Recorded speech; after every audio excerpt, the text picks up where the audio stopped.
Espace. Nous allons découvrir les merveilles de l'univers, de la vie extraterrestre et de la technologie spatiale. Ce voyage nous amènera à comprendre comment l'espace est vital pour notre planète et comment il nous affecte tous. Nous allons explorer les mystères de l'espace et découvrir ce que l'avenir réserve pour l'humanité. Préparez-vous à une aventure épique qui vous fera voyager des profondeurs de l'espace à ses plus hautes altitudes. Alors allons-y! Dans la vidéo précédente, j'ai parlé du moteur nucléaire bimodal pouvant nous faire rejoindre la planète rouge en 45 jours.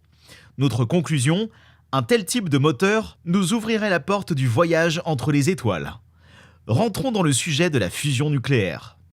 Un moteur à fusion nucléaire est un moteur qui utilise la fusion nucléaire pour produire de l'énergie. Il est considéré comme l'un des moyens les plus prometteurs pour propulser les véhicules spatiaux à des vitesses très élevées et sur des distances très longues. Selon nos connaissances dans le domaine, nous utilisons du plasma que nous maintenons en fusion en continu, ce qui demande beaucoup d'énergie. Le bon point de cette histoire est que l'on produit énormément d'énergie, mais on en consomme énormément. Ainsi, il est possible qu'en développant ces technologies afin de réduire le montant d'énergie consommé, ceci afin d'améliorer le rendement. Comme je viens de dire, la fusion nucléaire est la réaction par laquelle deux noyaux légers se combinent pour former un noyau plus lourd, libérant de l'énergie sous forme de rayonnement et de particules. Les sources d'énergie connues pour de tels moteurs spatiaux sont aujourd'hui le deutérium et le tritium, plus manipulables et offrant un rendement intéressant. Les moteurs de fusion nucléaire peuvent être de deux types, à confinement magnétique et à confinement inertiel. Les moteurs à confinement magnétique utilisent des champs magnétiques pour contenir les plasmas de deutérium et de tritium à des températures élevées, tandis que les moteurs à confinement inertiel utilisent des chocs électromagnétiques pour comprimer les noyaux et les amener à fusionner. Il y a plusieurs avantages potentiels à utiliser un moteur à fusion nucléaire pour les missions spatiales. Tout d'abord, ils peuvent produire beaucoup d'énergie à partir de peu de matière, ce qui les rend particulièrement adaptés aux missions de longue durée. De plus, ils ne produisent pas de gaz à effet de serre, de déchets radioactifs ou de particules nucléaires dangereuses. Enfin, un moteur à fusion nucléaire pourrait permettre des vitesses plus élevées pour les missions spatiales, ce qui réduirait considérablement les temps de voyage pour les missions interplanétaires. Mais il y a également des défis importants à surmonter pour rendre les moteurs à fusion nucléaire fiables et économiques. Actuellement, la technologie n'est pas au point pour les utiliser de manière opérationnelle. Aussi, nous sommes incapables dans l'état actuel de nos connaissances de dégager plus d'énergie que ce que consomme une fusion nucléaire, ce qui rend obsolète toute tentative de développement. Cependant, bonne nouvelle, le Natural Ignition Facility, NIF, a récemment conclu un essai sur un modèle réduit d'un moteur nucléaire. Et pour le coup, le modèle consomma 2 mégajoules et produisit 3,15 mégajoules. On a donc retiré un gain de 1,15 mégajoules. Or, même si cette petite révolution fut accueillie les bras grands ouverts, le gain ne peut être récupéré. Et même s'il avait été, il aurait été inutile puisqu'une quelconque transformation de cette énergie nucléaire en électricité aurait entraîné un rendement négatif sur la totalité de la production. Il faut donc continuer le développement d'une telle technologie afin d'améliorer le rendement, sans quoi nous devrions abandonner cette idée de moteur à fusion nucléaire pour l'instant.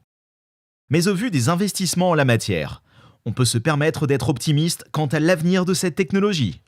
En plus de cela, il y a d'autres défis importants liés à la conception des moteurs et des systèmes de propulsion. Par exemple, il est difficile de construire un moteur à fusion nucléaire qui est suffisamment petit et léger pour être utilisé dans les véhicules spatiaux, tout en étant suffisamment fiable pour une utilisation à long terme. Malgré ces défis, de nombreux chercheurs et ingénieurs travaillent sur les moteurs à fusion nucléaire. Et il y a des progrès importants dans la compréhension des principaux mécanismes physiques impliqués et dans la conception des expériences et des prototypes. L'échéance donnée dans un premier vol nucléaire spatial est 2030. Les moteurs à fusion nucléaire se sont donc voués à devenir notre réalité et ils apporteront avec eux de nouvelles opportunités pour les missions spatiales, permettant des voyages plus rapides et plus lointains dans l'espace. Compte tenu de cette situation, regardons du côté de la fission nucléaire.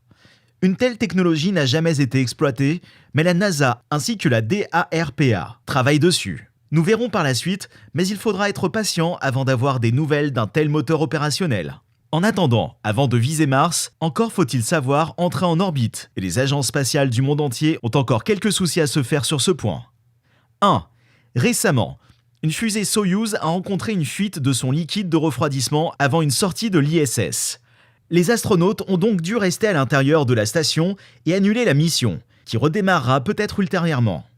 A priori, rien de grave à déclarer pour l'ISS. Son module reste intact et la structure ne semble pas endommagée. Cependant, 3 astronautes n'ont plus de vaisseau pour rentrer. Et ça, c'est plus problématique.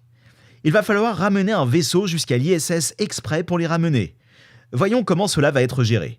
Il semblerait que ce soit une micrométéorite, un microdébris ou un problème de maintenance à l'origine de ce souci. Soyouz a déjà connu un problème similaire en 2018, quand un trou dans la structure avait été découvert en orbite. D'ailleurs, à l'époque, la thèse du sabotage était soulevée. 2. Dans le même genre, la start-up privée Landscape a récemment réalisé un essai avec 14 satellites à son bord. Malheureusement pour elle, le 2e étage s'est éteint pendant le vol. Ainsi, la fusée s'est perdue et elle emporte avec elle les 14 satellites à bord. Le 1er étage s'est néanmoins bien comporté et il donna satisfaction. C'est un problème assez récurrent en ce moment.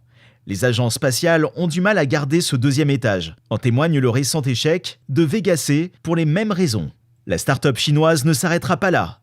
Une fois réparée et ses problèmes réglés, la structure repartira pour un nouvel essai, que l'on espère rempli de succès. Par ailleurs, Landscape se détache par le fait qu'elle fait le pari du méthane comme carburant de propulsion.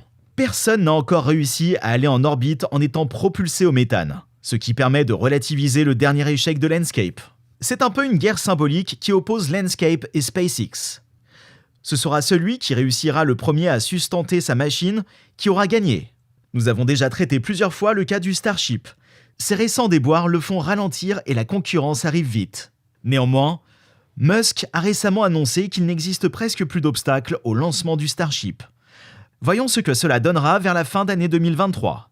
Enfin, place à James Webb.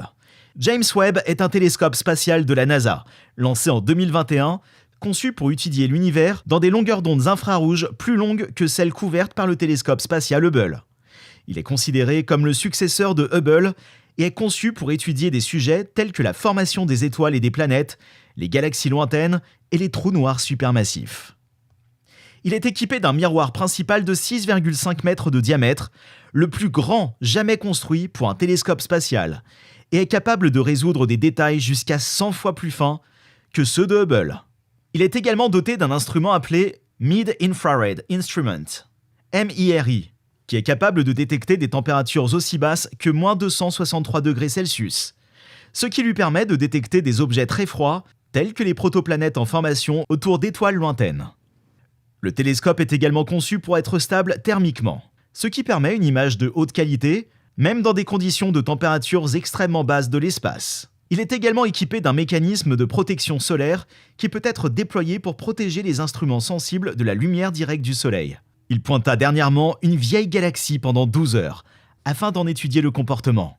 Le but est d'en déduire son âge, afin d'exploiter ses caractéristiques et modéliser l'évolution d'une galaxie. Comment cela se passe dans le détail ? Dans un premier temps, on étudie la lumière qui s'émane de la galaxie.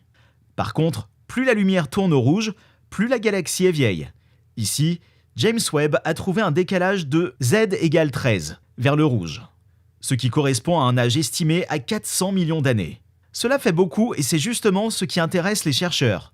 Ces derniers espèrent pouvoir retracer l'évolution d'une galaxie, sa formation, son comportement, pour en déduire un modèle, une loi de l'histoire. C'est un premier énorme succès pour le télescope américain, et ce n'est que le début. James Webb va nous faire parler encore longtemps, sûrement encore quelques années, jusqu'à ce qu'une autre agence nous sorte un super télescope qui détrônera ce bijou de l'exploitation spatiale. Pour plus de vidéos géniales, abonnez-vous, partagez, commentez si vous aimez. Et n'oubliez pas d'appuyer sur le bouton de notification, car nous travaillons toujours pour vous apporter les